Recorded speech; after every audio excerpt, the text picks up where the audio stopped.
Very good evening everyone. हमारा third day है ये CWSN का। और अभी तक हम लोगों ने फर्स्ट क्लास के अंदर CWSN की पूरी हिस्ट्री देखी थी। सेकंड क्लास के अंदर हम लोगों ने फिजिकल डिसेबिलिटी के जितने भी सब टाइप्स हैं उसको देखा था। आज हमारी थर्ड क्लास है जिसके अंदर हम लोग इंटेलेक्चुअल डिसेबिलिटी को देखेंगे। इंटेलेक्चुअल डिसेबिलिटी में भी हम लोगों ने इसका डेफिनेशन देख लिया था। इंटेलेक्चुअल डिसेबिलिटी होता क्या है। आज इसके अंदर इंटेलेक्चुअल डिसेबिलिटी के अंदर कितने टाइप्स की आपकी डिसेबिलिटी होती है या सब टाइप्स की आपकी डिसेबिलिटी होती है इंटेलेक्चुअल डिसेबिलिटी की, तो उसको हम लोग आज ही क्लास के अंदर देखेंगे। देखिए, जो सबसे पहले डिसेबिलिटी आती है आपकी डाउन सिंड्रोम। अब ये डाउन सिंड्रोम जो डिसेबिलिटी है, जो कि एक इंटेलेक्चुअल डिसेबिलिटी है, ध्यान रखना इस चीज को। डाउन सिंड्रोम क्या है? एक इंटेलेक्चुअल डिसेबिलिटी है, मतलब कहीं ना कहीं ये आपके ब्रेन से रिलेट करता है। ठीक है, कहीं ना कहीं ये आपके ब्रेन से रिलेट करता है। Why? Because it it is intellectual disability. अब देखिए डाउन सिंड्रोम में होता क्या है। सबसे पहले तो ध्यान रखिए, कुछ की पॉइंट इसके बता देता हूं मैं। डाउन सिंड्रोम जो है आपका जेनेटिकल डिसेबिलिटी है या हेरिडिकल डिसेबिलिटी है। इस बात को आप लोग ध्यान रखिएगा। अब इसमें होता क्या है, देखिए, आपके बॉडी में ये डाउन सिंड्रोम, जो चैट बॉक्स में लिखो, कितने पेयर ऑफ क्रोमोसोम पाए जाते हैं बॉडी के अंदर?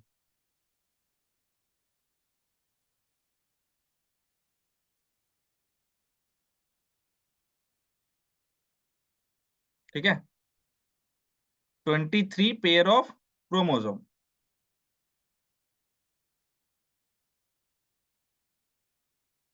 जिसमें से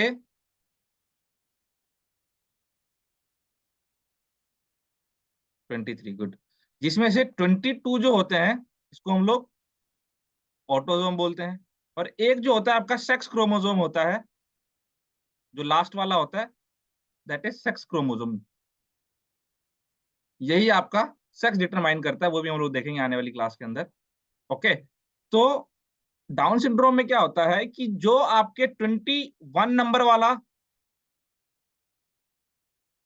क्रोमोसोम है उसकी कॉपी एक्स्ट्रा बन जाती है। जो 21 नंबर वाला क्रोमोसोम है, हाँ गुड, जो 21 नंबर वाला क्रोमोसोम है, इसकी एक एक्स्ट्रा कॉपी बन जाती है। ठीक है, एक एडिशनल जो है 21 वाला जो है एड ऑन हो जाता है आपका क्रोमोसोम, जिसकी वजह से आपको मेंटली कई सारी प्रॉब्लम्स आती हैं। उसको हम लोग देखेंगे अभी, पहले इसको समझो। ठीक है, तो ये दिक्कत परेशानी होती है, इसलिए हम इसको ट्राइसोमी भी कहते हैं। ठीक है, ट्राइसोमी भी कहते हैं इसको, डाउन सिंड्रोम। अब ट्राइसोमी 21 इसलिए कहते हैं क्योंकि 21 पेयर वाला जो क्रोमोसोम है उसका एक एडिशनल पेयर बन जाता है, थर्ड कॉपी बन जाती है, इसलिए ट्राइसोमी बोलते हैं हम लोग। ठीक है, जेनेटिकल डिसऑर्डर है ये। अब इसके अंदर क्या होता है, पहली सबसे पहली चीज, जिसको डाउन सिंड्रोम होगा उसका फेस हमेशा ब्रॉडर दिखेगा आपको। फेस हमेशा ब्रॉडर होगा उसका, ये कैरेक्टरिस्टिक्स है। ठीक है, इसका जो फिजिकल ग्रोथ है वो उतने अच्छे से हो नहीं पाएगा। देखोगे बॉडी कुछ पार्ट्स हैं वो अच्छे से डेवलप नहीं होंगे, उसके ईयर्स, माउथ, टीथ, ये अच्छे से ग्रो नहीं होंगे। फेस के ऊपर कुछ हेयर्स देखने को मिलेंगे आपको, फेशियल हेयर्स। तो ये सब कुछ कैरेक्टरिस्टिक्स है डाउन सिंड्रोम के। अब इसके अंदर जो एवरेज आईक्यू होता है एक बच्चे का जिसको डाउन सिंड्रोम हो रखा है, एक एडल्ट, यंग एडल्ट का, तो वो जो है आपका 50 के आसपास रहता है। ठीक है, जो कि एक नॉर्मल कंडीशन में देखा जाए तो 8 से 9 साल बच्चे का जो आईक्यू रहता है उतना जो है 50, उतना एक एडल्ट का रहता है। जैसे वो देखा कि आपने रोहित शर्मा, वो क्या, सॉरी रोहित शर्मा कह रहा हूं मैं, कोई मिल गया वाला मूवी देखा क्या आप लोगों ने?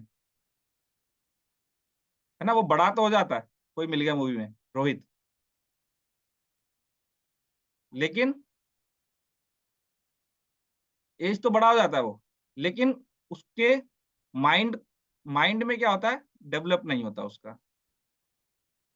उसको एग्जैक्टली डाउन सिंड्रोम नहीं था, बट उससे आप समझ सकते हो, ठीक है। उसको डाउन सिंड्रोम नहीं था ऐसा, तो मेंटली प्रॉब्लम थी, बट इस तरीके से आप समझ सकते हो कि आईक्यू लेवल उसका डेवलप नहीं होता अगर वो एडल्ट ही बन जाता है तो। तो ये चीज़ इसके अंदर आप लोग ध्यान रखोगे डाउन सिंड्रोम के अंदर। अब नेक्स्ट है ऑटिज्म, ठीक है। ऑटिज्म एक ऐसा डिसऑर्डर है आपका, या हाँ,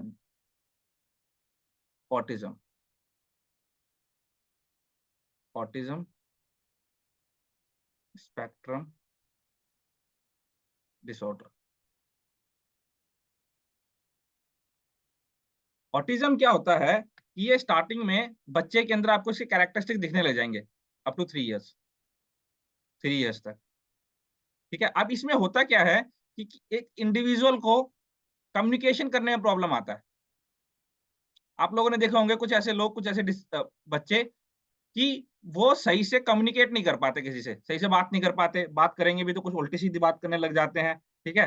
कभी कुछ बोलेंगे, कभी कुछ बोलेंगे, तो कुछ अलग-सा बिहेवियर रह जाता है। कम्युनिकेशन में उनको दिक्कत परेशानी आती है, इंटरेक्शन में उनको दिक्कत परेशानी आती है किसी के साथ। उनका बिहेवियर बहुत अजीब टाइप का रहता है, ठीक है? तो ये ऑटिज़्म के अंदर होता है। इस बात को ध्यान रखिएगा आप लोग, ओके? देखिए इसके कैरेक्टरिस्टिक्स है, ये भी न्यूरोलॉजिकल डिसऑर्डर है आपका, इसके अंदर मोटर डिफिकल्टीज़ आती है, मतलब मोटर मूवमेंट वो अच्छे से परफॉर्म नहीं कर पाते। फिर उसके बाद कम्युनिकेशन के अंदर दिक्कत परेशानी आती है, सेंसिटिविटी के अंदर उनको दिक्कत परेशानी आता है, उनका बिहेवियर अच्छा नहीं आता और सोशल जो है, वो अच्छे से कनेक्ट नहीं हो पाते किसी से सोशली, ठीक है? इम्पेयर्ड सोशल इंटरैक्शन, कम्युनिकेशन, ठीक है? क्यों? क्योंकि उनका बिहेवियर अच्छा नहीं रहता और it is a neurological disorder.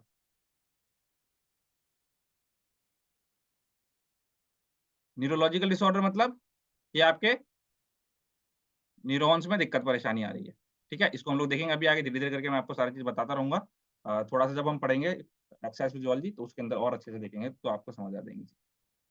तो ये था आपका 2 बेसिकली मेन डिसेबिलिटी थी आपकी इंटेलेक्चुअल डिसेबिलिटी के अंदर, जिसको आप लोग ध्यान रखोगे। मैं आपको रिकैप करवा देता हूँ एक बारी। इंटेलेक्चुअल डिसेबिलिटी में आपका क्वेश्चन सर 2 एक से वो भी होता है ना, जिसमें मतलब कि लड़के में लड़की वाली ग्रोथ ऐसा हो जाता है, उसमें भी तो कुछ पेयर्स का डिफरेंट आ जाता है, हाँ, मिक्स मैच वो हाँ, वो अभी आऊँगा इसके ऊपर बताता हूँ मैं आपको उसके ऊपर, क्या होता है वो, कैरेक्टरिस्टिक्स जो आते हैं, वो इंटेलेक्चुअल डिसेबिलिटी में नहीं आएगा लेकिन, हम अभी इंटेलेक्चुअल डिसेबिलिटी देख रहे हैं, तो इसको थोड़ा कवर अच्छा कर लेते हाँ, इंटेलेक्चुअल में। हैं। ठीक है? तो इंटेलेक्चुअल डिसेबिलिटी के अंदर अ, 2 टाइप की आपकी मेन डिसेबिलिटी है। एक तो डाउन सिंड्रोम, ध्यान रखना इसको, क्वेश्चन बन सकता है आपका। और दूसरा ऑटिज़्म,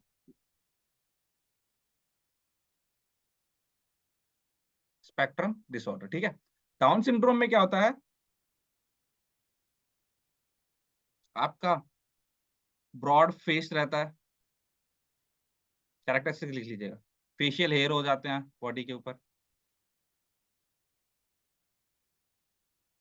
ठीक है? यहाँ पे जो 21st वाला आपका क्रोमोसोम है, उसके अंदर दिक्कत परेशानी आ जाती है, वो कितने बन जाते हैं? 3 बन जाते हैं, ठीक है? जिसको हम लोग ट्राइसोमी बोलते हैं, ट्राइसोमी, ठीक है? तो ये ध्यान रखना आप लोग, तो ये जेनेटिकल डिज़ीज़ है,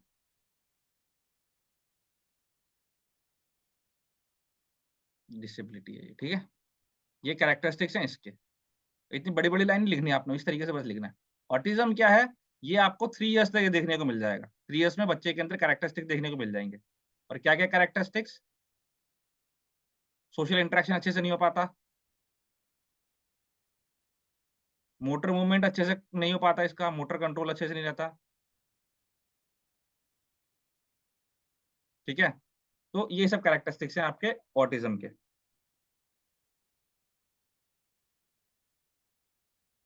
तो ये है। अब नेक्स्ट आइए क्रॉनिक न्यूरोलॉजिकल कंडीशन। देखो न्यूरोलॉजिकल कंडीशन मतलब ये सारी की जो भी अब ये डिसेबिलिटी पढ़ोगे या डिसऑर्डर पढ़ोगे, ये सारी की सारी रिलेट करेंगी आपकी किससे? न्यूरॉन से, न्यूरोलॉजिकल डिसऑर्डर। क्रॉनिक मतलब लंबे टाइम वाली, ध्यान रखना। एक्यूट मतलब छोटा, क्रॉनिक मतलब लंबा। क्रॉनिकल न्यूरोलॉजिकल डिसऑर्डर, मतलब इसके अंदर डिसऑर्डर है तो मतलब क्या, न्यूरॉन्स के अंदर जो इसका ऑर्डर है, जैसे एग्जांपल के लिए कि एक न्यूरॉन से दूसरे न्यूरॉन तक जो सिग्नल ट्रैवल हो रहा है, ठीक है, वो अच्छे से नहीं हो पाएगा इसके अंदर, या न्यूरॉन के अंदर कोई दिक्कत परेशानी होगी, तो इस टाइप की चीजें आप पढ़ोगे इसके अंदर, ठीक है। इस न्यूरॉन्स के स्ट्रक्चर में कुछ दिक्कत परेशानी होगी, या फिर जो सिग्नल ट्रैवल कर रहा है यहाँ से एक न्यूरॉन से दूसरे न्यूरॉन में, ठीक है, इसके अंदर दिक्कत परेशानी होगी, तो इन सब चीजों को पढ़ोगे आप क्रॉनिकल न्यूरोलॉजिकल डिसऑर्डर के अंदर। तो कितने टाइप के क्रॉनिकल न्यूरोलॉजिकल डिसऑर्डर हैं आपके, 3 टाइप के होंगे, मल्टीपल स्क्लेरोसिस, पार्किंसन डिजीज, और एक और होगा आपका, 2 ही रखा है आपका, ठीक है। मल्टीपल स्क्लेरोसिस,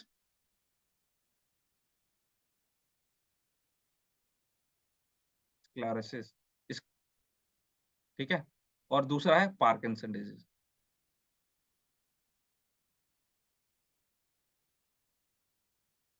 अब स्कॉलेसिस मत समझ लेना इसको, ये स्क्लेरोसिस है, ठीक है, पोस्टल डिफॉर्मिटी वाला नहीं है ये। अब इसके अंदर क्या चीज है, इसके अंदर जो भी चीज रिलेट करेगा आपके न्यूरॉन से, आपके ब्रेन से रिलेट करेगा, इस बात को ध्यान रखना। अब मल्टीपल स्क्लेरोसिस के अंदर क्या होता है, आइए इसको देखते हैं पहले। मल्टीपल स्क्लेरोसिस, मल्टीपल स्क्लेरोसिस में क्या होता है कि जो आपका न्यूरॉन होता है, मल्टीपल स्क्लेरोसिस, देखो आपका न्यूरॉन इस टाइप का रहता है, ठीक है, और इसके ऊपर एक लेयर रहती है माइलिन शीट की, ठीक है, ये माइलिन शीट की एक लेयर प्रेजेंट रहती है, जो कि बनी होती है आपकी लिपिड से, और कौन सी लिपिड्स, फॉस्फोलिपिड्स, ठीक है, मतलब फैट के अंदर भी आपकी कई टाइप की फैट होती है, फॉस्फोलिपिड्स, कोलेस्ट्रॉल, ठीक है, और ट्राइग्लिसराइड्स, फैटी एसिड्स, तो ये बनी होती है आपकी फॉस्फोलिपिड से। चलो और कुछ इंटरेस्टिंग फैक्ट्स बताता हूँ मैं आपको इसके अंदर। देखो आपका जो फैट होता है वो फॉस्फोलिपिड्स के फॉर्म में होता है, कोलेस्ट्रॉल के फॉर्म में होता है, और ट्राइग्लिसराइड्स के फॉर्म के अंदर आपकी बॉडी के अंदर होता है। 3 टाइप के फैट जो है आपकी बॉडी के अंदर प्रेजेंट रहता है। तो जब कभी आप लोग पढ़ते हो ना कि हमारी बॉडी फैट से एनर्जी बनाती है, ठीक है, लंबे ड्यूरेशन के स्लो इंटेंसिटी से अगर हम एक्सरसाइज करते हैं तो उस टाइम पे सिर्फ ट्राइग्लिसराइड से एनर्जी बनाता है आपका बॉडी। फॉस्फोलिपिड्स जो है, ये आपके जो न्यूरॉन्स होते हैं, इसके स्ट्रक्चर में हेल्प करता है, मतलब इसका जो आउटर मेम्ब्रेन होता है, इसका जो आउटर लेयर है, ये फॉस्फोलिपिड से बना होता है। कोलेस्ट्रॉल जो है आपके जो बाइल जूसेस हैं, उसकी सिक्रेशन में हेल्प करता है। तो ये अलग-अलग फंक्शंस हैं इसके। बाकी और जब फिजियोलॉजी पढ़ेंगे हम लोग तो आपको बताऊँगा डिटेल में इन सभी को। फॉस्फोलिपिड्स क्या है, आपका जो न्यूरॉन है, इसके ऊपर की जो लेयर होती है माइलिन शीट, वो किससे बनी होती है? फॉस्फोलिपिड से बनी होती है। अब होता क्या है, ये जो माइलिन शीट होता है आपका मल्टीपल स्क्लेरोसिस के अंदर, इसी के अंदर प्रॉब्लम आ जाती है। मान लो ये आपका जो माइलिन शीट है, इसके अंदर प्रॉब्लम आ गई। अब ये माइलिन शीट का काम क्या होता है? माइलिन शीट का ये काम होता है कि आपने जो सिग्नल रिसीव किया यहाँ से, ठीक है? वो उस सिग्नल को फास्टली ट्रैवल करवाने में हेल्प करता है, ठीक है? अगर आपके न्यूरॉन के अंदर माइलिनेशन अच्छा है, माइलिनेशन अच्छा है अगर आपके न्यूरॉन के अंदर, तो सिग्नल फास्ट ट्रैवल करता है। अगर इस माइलिनेशन को हटा दोगे यहाँ से, ठीक है? मतलब माइलिन शीट को हटा दोगे, तो सिग्नल फास्ट ट्रैवल नहीं कर पाएगा। मतलब किसी एक्टिविटी को आप बहुत लंबे टाइम तक परफॉर्म कर पाओगे। आपका मोटर मूवमेंट, मोटर कंट्रोल क्या होगा? अच्छे से नहीं हो पाएगा। उसके अंदर दिक्कत परेशानी आएगा आपको। इसलिए माइलिनेशन इज़ वेरी इंपॉर्टेंट। मतलब माइलिन शीट इज़ बहुत इंपॉर्टेंट है न्यूरॉन के लिए, ठीक है? तो इस माइलिन शीट के अंदर दिक्कत परेशानी आ जाती है, और ये जेनेटिकल जो है प्रॉब्लम होती है आपको, ठीक है? बाद में नहीं, ऐसे जेनेटिकल प्रॉब्लम है ये मल्टीपल स्क्लेरोसिस की। तो जिससे होता क्या है कि मान लो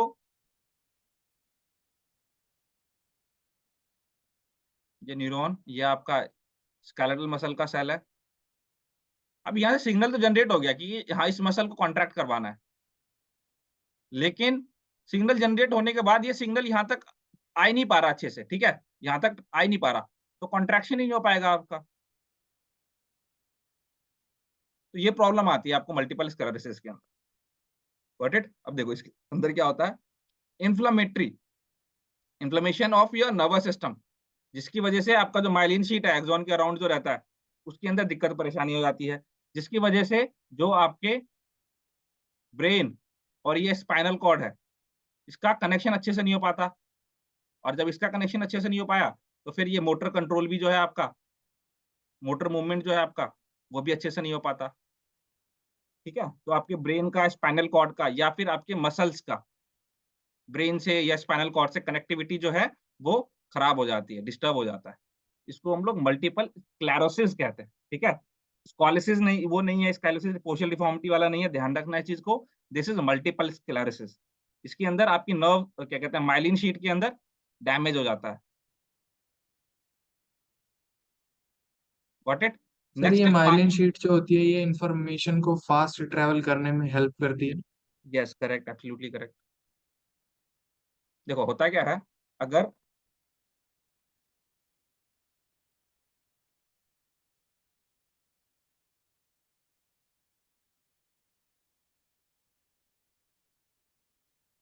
मान लो ये न्यूरॉन है आपके, ठीक है?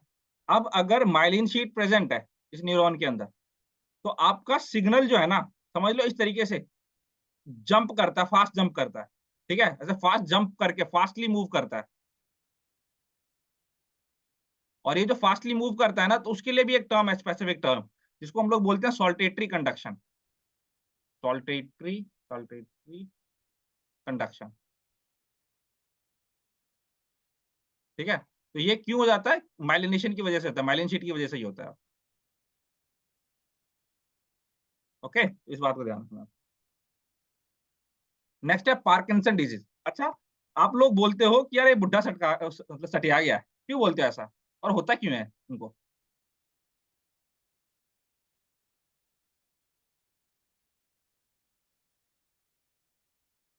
आप लोगों ने देखा होगा ना, भाई मैंने तो बहुत देखा, जब मैं क्या कहते हैं, पार्क वगैरह में जाता था, हम लोग खेलते थे वहाँ पे, जो ओल्ड एज मतलब मैं आपको ऐसे फ्रैंकली बात कर रहा हूँ आप लोगों से, ठीक है? तो वहाँ पे जो ओल्ड पीपल बैठे रहते थे, ठीक है? मैं किसी की बुराई नहीं कर रहा हूँ, just for giving you knowledge. जो ओल्ड पीपल रहते थे, वहाँ पे वो लोग, अगर हम थोड़ा-सा इधर-उधर कर रहे हैं, ठीक है? क्रिकेट खेलने लग गए, पार्क के अंदर अलाउड नहीं होता, और साइकिल चला रहे हैं हम लोग, वो भी अलाउड नहीं होता। तो वो जो होते थे ओल्ड पीपल, वो हम लोग को देख के भाई बड़े गुस्सा होते थे, ठीक है? और बहुत कुछ उल्टा मतलब बोलते थे कि भाग जा यहाँ से, ऐसा-वैसा करके, ठीक है? तो हम लोग बोलते थे, "यार ये बुड्ढा सटक गया ये, ठीक है? दिमाग काम नहीं कर रहा उसके अच्छे से, बहुत गुस्सा करते हैं ये लोग।" है ना?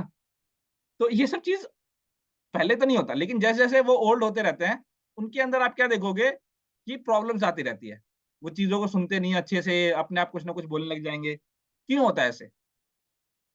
आपके घर के अंदर भी होगा, दादाजी कभी बिन फालतू में ही बोल दिया, कुछ भी कर दिया, है ना?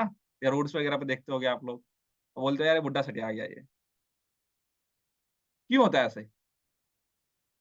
कोई बता सकता है? या फिर आप जब जाओगे, जो ओल्ड लोग रहते हैं, जो ओल्ड पीपल, उनके हैंड के अंदर शेकिंग होने लग जाता है, हाथ काँपने लग जाता है उनका, ठीक है? क्यों होता है यस ऐसा? सर।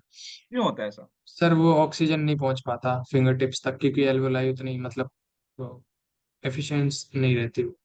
तो अगर आपके फिंगर तक ऑक्सीजन नहीं पहुँच पाया, तो इसमें तो क्या कहते हैं, आपके स्किन के जो सेल हैं, वहाँ पे, वो उसकी डेथ हो जाएगी, जिसको हम लोग नेक्रोसिस कहते हैं।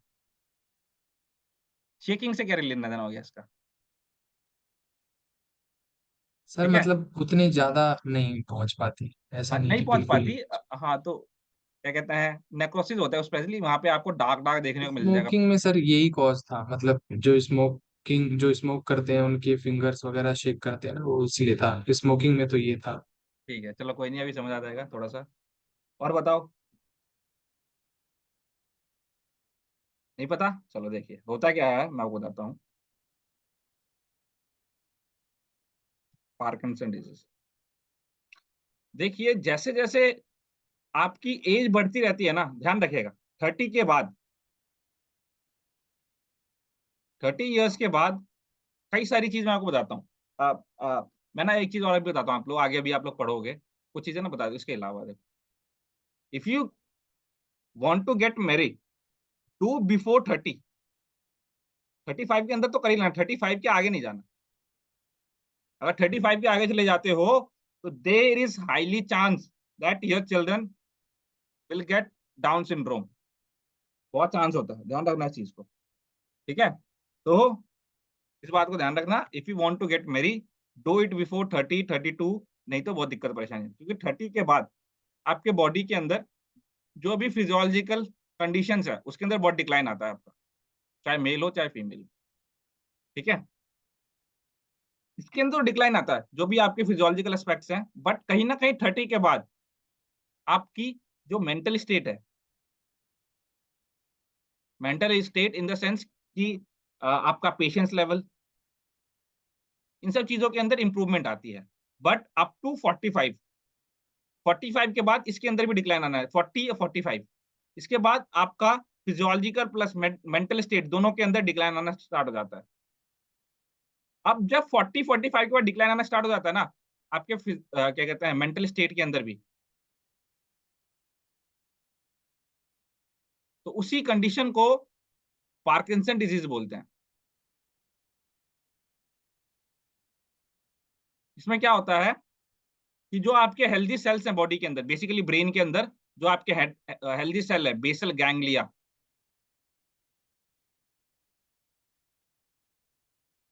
जो कि रिस्पॉन्सिबल होता है आपके मोटर मूवमेंट्स में, इन सब के लिए, ये क्या होता है, डेथ होने लग जाता है टाइम टू टाइम। और ये डीजेनरेटिव डिजीज है एक तरीके से, मान लो मतलब दिन पे दिन खराब होगी, इसको आप क्योर नहीं कर सकते। ठीक है, तो इसलिए बेसल गैंग्लिया के अंदर दिक्कत परेशानी आती है डे बाय डे। जैसे आप 40 45 क्रॉस करते हो तो आप देखोगे इरिटेशन आने लग जाता है।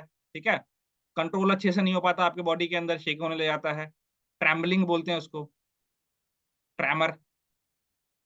ओके, तो ये सब प्रॉब्लम आने लग जाती है 30 35, सॉरी 40 45 के बाद। तो इसी को पार्किंसन डिजीज बोला गया है आपका। ठीक है, कि जो आपका बेसल गैंग्लिया है ब्रेन के अंदर, ऐसा होता है आपका कुछ, ये आपकी बॉडी, सॉरी ब्रेन के अंदर, ब्रेन दो पार्ट में डिवाइड होता है, दो हेमिस्फेयर के अंदर। अब यहाँ वाला इस तरीके से बेस सपोर्ट में रहता है आपका बेसल गैंग्लिया, इधर इस तरीके से कुछ रहता है इसका स्ट्रक्चर बेसल गैंग्लिया का।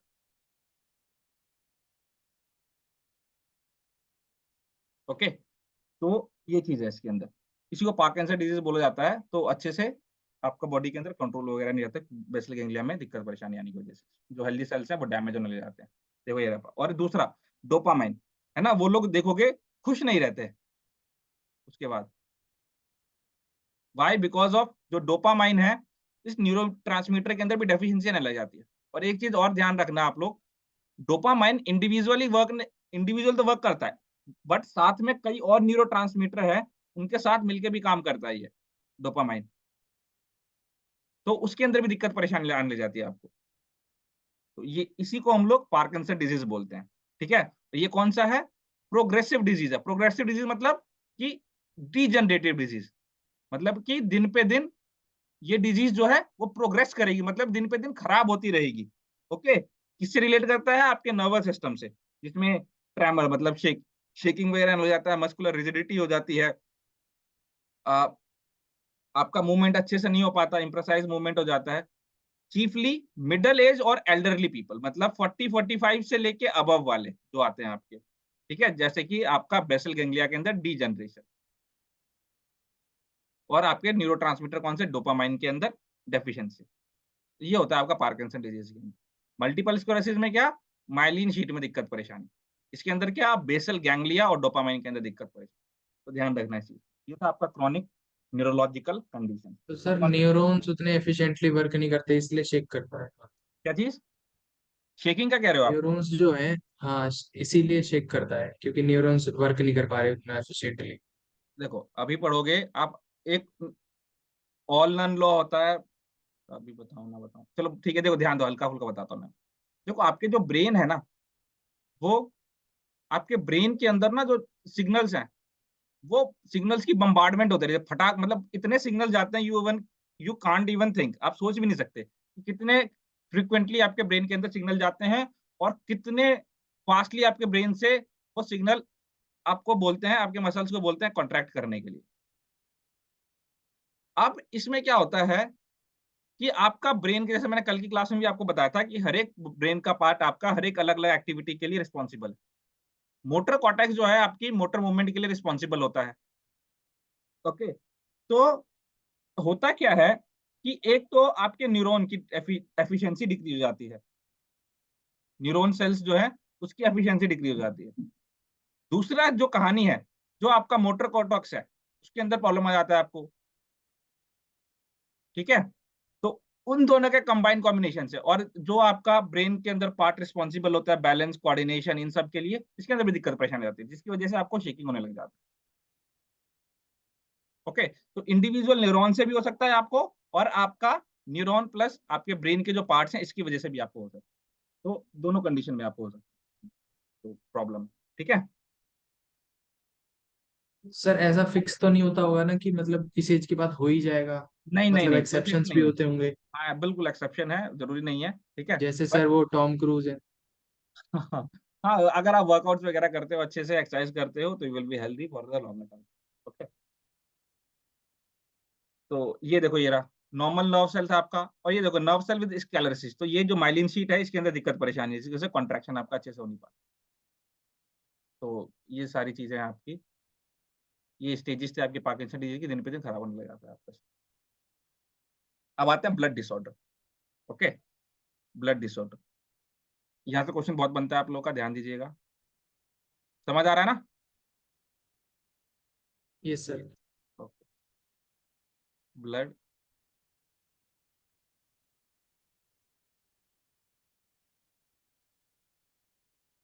डिसऑर्डर, तीन टाइप के आपके ब्लड डिसऑर्डर है।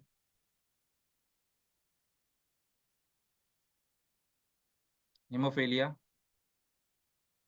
जो सबसे ज्यादा आपके एग्जाम के अंदर आता है। दूसरा थैलेसीमिया, थैलेसीमिया स्पेलिंग देख लीजिएगा। और तीसरा है सिकल सेल अनीमिया।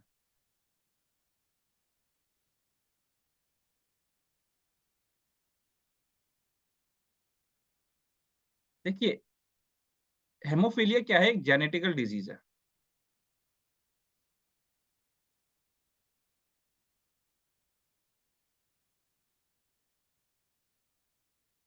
थैलेसीमिया क्या होता है, इसके अंदर आपका जो हीमोग्लोबिन है,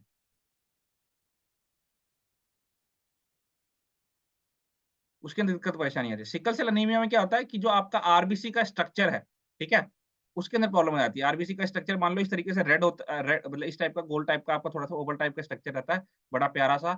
तो उसके अंदर क्या होगा, आपका आरबीसी के अंदर ही दिक्कत, इसका स्ट्रक्चर के अंदर दिक्कत परेशानी है। मतलब मान लो इस तरीके का कुछ आपका स्ट्रक्चर बन जाता है, जिसकी वजह से इसके अंदर जो आपका हीमोग्लोबिन होता है आरबीसी के अंदर, वो बाहर अच्छे से मूव नहीं कर पाता, या आउट बाहर आगे बाहर की तरफ नहीं आ पाता, ठीक है, जिसकी वजह से आपको ऑक्सीजन ट्रांसपोर्टेशन के अंदर दिक्कत परेशानी है। एक एक करके हम लोग देखते हैं, हेमोफीलिया के अंदर क्या है, थैलेसीमिया के अंदर क्या है, और sickle cell anaemia, sickle cell disease. ये सबसे पहले लेते हैं हेमोफीलिया में। ये बेसिकली देखो, हेमोफीलिया में क्या होता है, यही बताता हूँ आप लोग को। हेमोफीलिया में ये जेनेटिकल डिजीज में, जैसे मैंने आप लोग को बताया, इसके अंदर जो आपका ब्लड क्लॉटिंग फैक्टर्स होता है ना,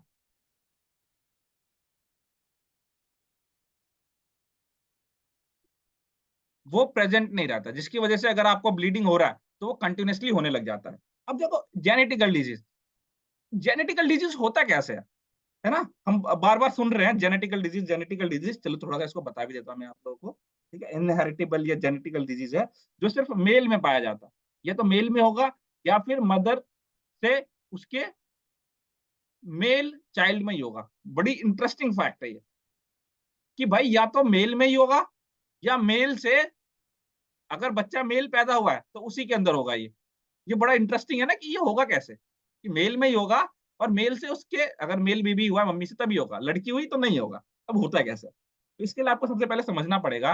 हेमोफीलिया को हम लोग देखते हैं अभी। हेमोफीलिया को देखने से पहले हम देखते हैं कि एक बेबी बॉर्न कैसे होता है। ये सारी चीज वैसे हम लोग पढ़ेंगे फिजियोलॉजी में, थोड़ा सा आपको ओवरव्यू दे देता हूँ।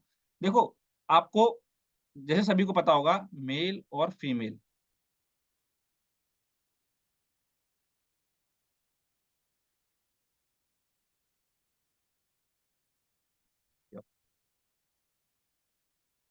मेल के अंदर आपका एक्स वाई क्रोमोसोम होता है, फीमेल के अंदर एक्स एक्स क्रोमोसोम होता है। अब बेबी कैसे हुआ, देखो,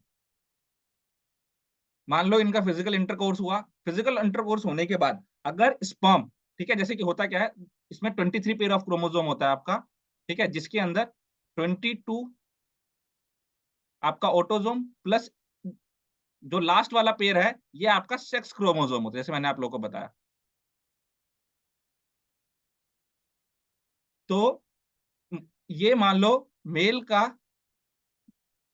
जो स्पर्म है, ठीक है, तो इसके अंदर क्या होता है, 22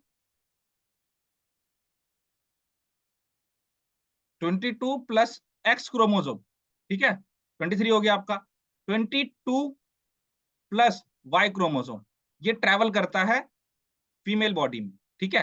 अब फीमेल के अंदर क्या होगा, फीमेल के एग में 22 एक्स ही होगा और 22 एक्स ही होगा, ये क्रोमोसोम होगा इसके एग के अंदर, ये मान लो इसका एग है। यहां से मान लो ये वाला स्पर्म ट्रेवल कर रहा है, यहां से ये वाला स्पर्म ट्रेवल कर रहा है, ठीक है, इसके अंदर क्या है 22x और इसके अंदर भी 22x। अब मान लो अगर 22x मिलते हैं ये, तो बेबी क्या पैदा होगा, XX, मतलब XX मतलब क्या हो गया, फीमेल। और अगर ये वाला स्पर्म इस एक्स से मिलता है 22 प्लस वाई वाला, तो y प्लस एक्स मिलकर क्या बॉर्न होगा, मेल बॉर्न होगा, ठीक है। तो इस तरीके से बेबी बॉर्न होता है, पहले तो ये चीज समझ आ गया आपको। अब हम आते हैं हीमोफीलिया के ऊपर। हीमोफीलिया में क्या होगा, जैसे कि ये जो आपका हीमोफीलिया डिजीज है, डिजीज बेसिकली आप बोल सकते हो, तो उसके अंदर जो पेरेंट्स से इस एक्स क्रोमोसोम या वाई क्रोमोसोम में ट्रेवल कर रहा है कैरेक्टरिस्टिक्स, ठीक है, वही आगे आता है बॉडी के अंदर, ठीक है, उसके कैरेक्टरिस्टिक्स आते हैं जिसकी वजह से वो बेबी, मेल बेबी के अंदर भी देखने को मिलता है, ठीक है। इसलिए सिर्फ ये मेल के अंदर ही आपको देखने को मिलता है, फीमेल के अंदर देखने को नहीं मिलता, ठीक है, इस बात को ध्यान रखना आपने। क्यों, क्योंकि फीमेल के अंदर XX क्रोमोसोम है, मेल के अंदर XY क्रोमोसोम है। तो अगर मेल से आया है तो वाई क्रोमोसोम तो रिस्पॉन्सिबल होगा, या एक्स क्रोमोसोम ये रिस्पॉन्सिबल होगा।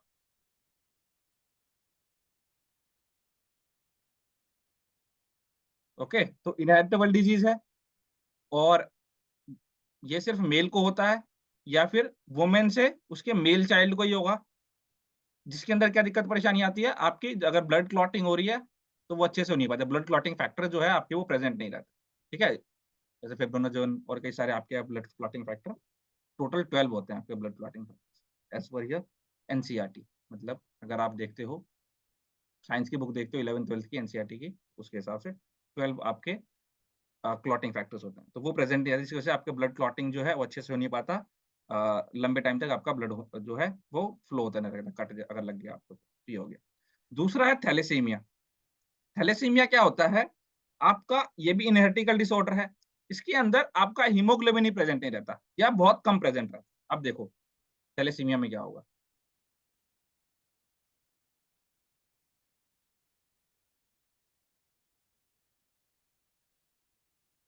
थैलेसीमिया में क्या बोला था कि हीमोग्लोबिन प्रेजेंट नहीं रहेगा आपका। अब ये हीमोग्लोबिन जो है ना, यही रिस्पॉन्सिबल होता है आपका ऑक्सीजन को कैरी करने के लिए। मान लो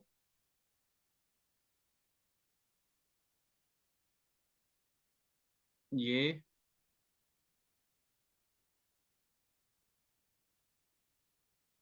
ठीक है, आपका लंग्स है, ये ब्लड वेसल, और ये मान लो हीमोग्लोबिन का मॉलिक्यूल है एक,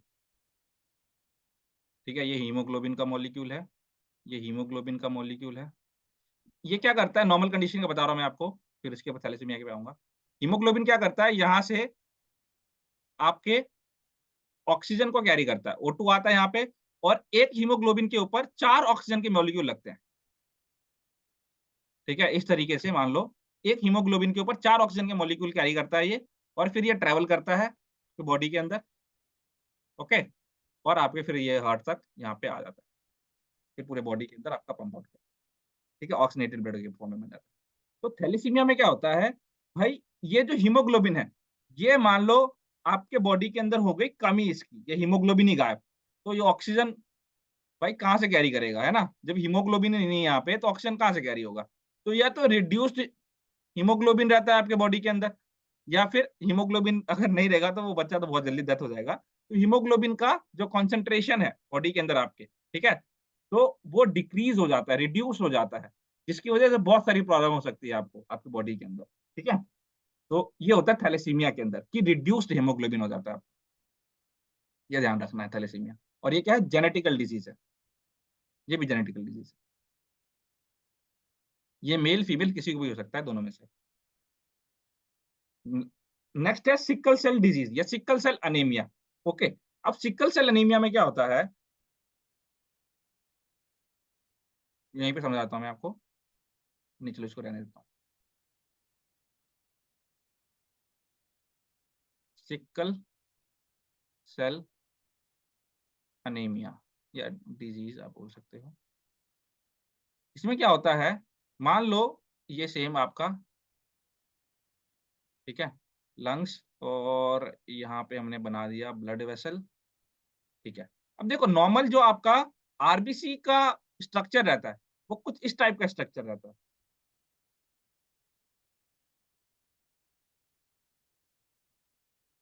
बड़ा प्यारा सा। तो रुको, कॉनकेव शेप में रहता है ना। कॉनकेव शेप में रहता है, बिल्कुल करेक्ट।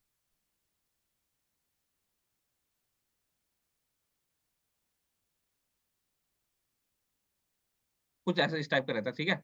अब जब मान लो आपको सिकल सेल एनीमिया हो गया, तो आपके जो आरबीसी का स्ट्रक्चर है, वो क्या हो गया, मान लो ऐसे करके डिस्टर्बेंस आ गई इसके अंदर, ठीक है।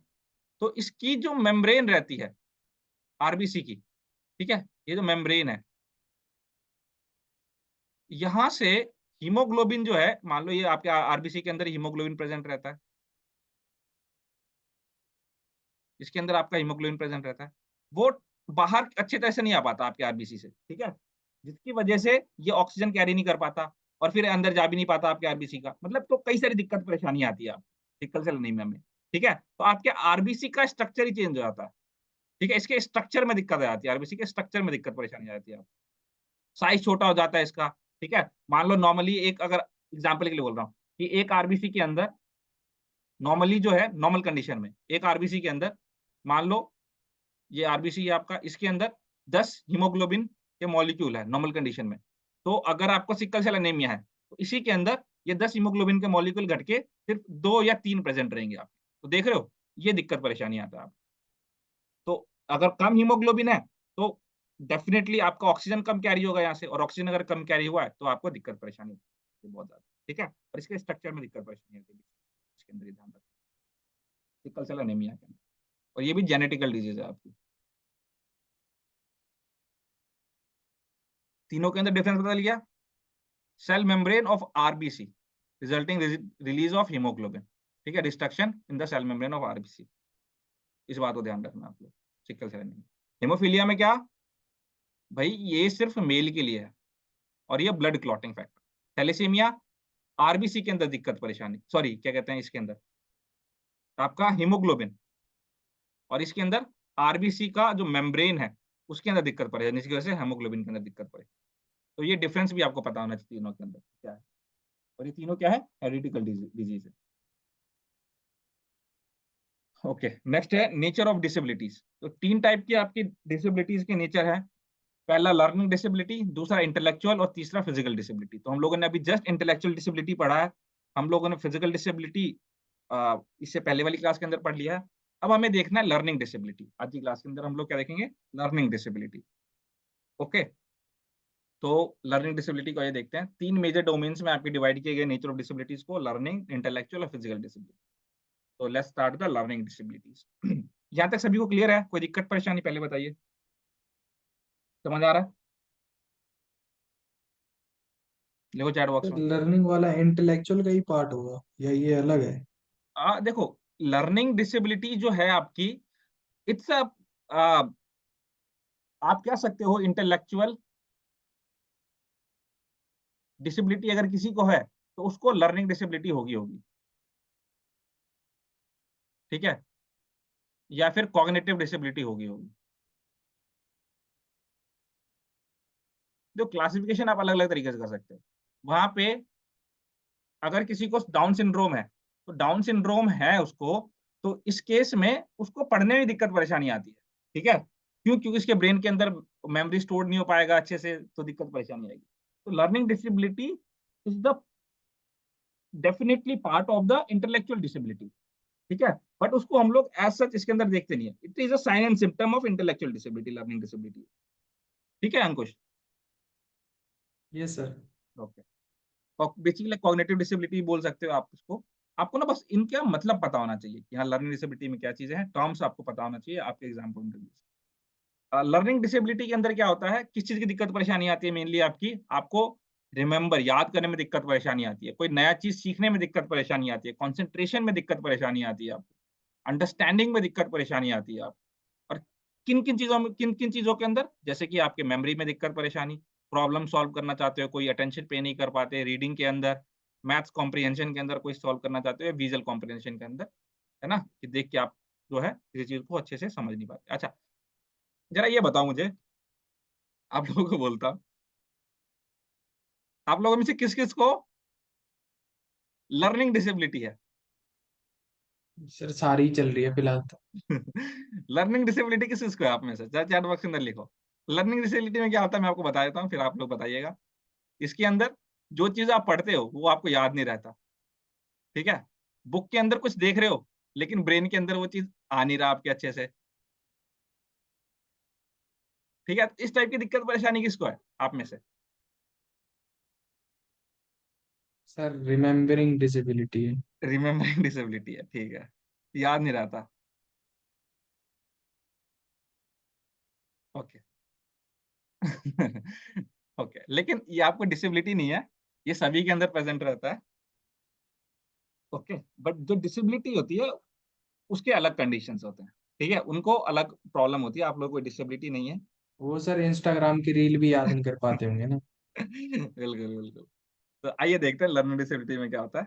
मैं बस थोड़ा सा आप लोगों को बताता हूँ, देखो अलग अलग टाइप की, जैसे एक पहले ध्यान रखना है चीज, अगर किसी को रीडिंग करने में लिंग्विस्टिक, वर्बल, राइटिंग कॉम्प्रिहेंशन, ठीक है, या फिर रीडिंग डिसऑर्डर को डायस्लेक्सिया बोलते हैं, ध्यान रखना। रीडिंग डिसऑर्डर को पहले एग्जाम पॉइंट ऑफ व्यू से देख लो, फिर इसको समझाता हूँ। Reading disorder, that is dyslexia. और यहीं पे आपका नेक्स्ट और है एक, अगर आपको डायस्ग्रेफिया, इधर होगा पीछे, चला गया, मतलब आपको देखने में दिक्कत परेशानी है, ठीक है, देख के अगर सर आप नीचे विजुअल था। वो है, हाँ, ठीक है, विजुअल अगर आपको प्रॉब्लम है, जरा difficulty in writing also known as dysgraphia, writing के अंदर विजुअल वाला आ गया, ठीक है, राइटिंग में अगर आपको दिक्कत परेशानी है तो दैट इज डायस्ग्रेफिया, ध्यान रखो, reading disorder is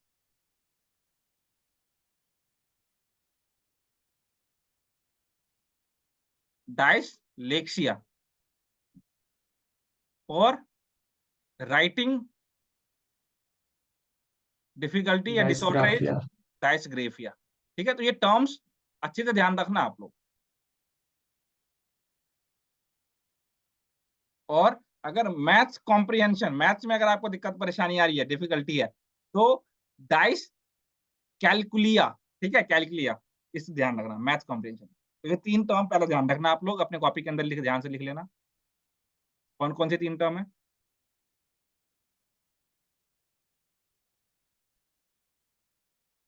reading difficulty,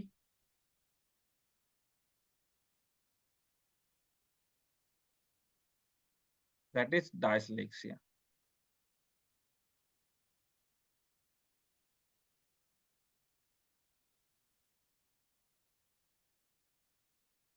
writing difficulty,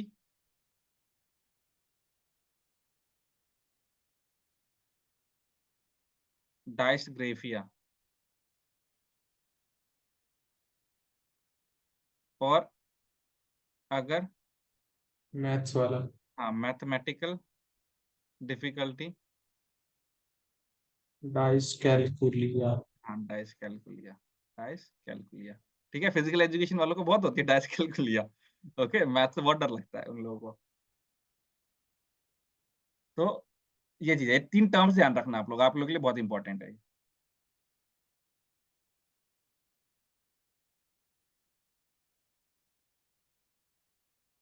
sir Chandigarh वाले का पेपर वन का सिलेबस नहीं देते क्या ये?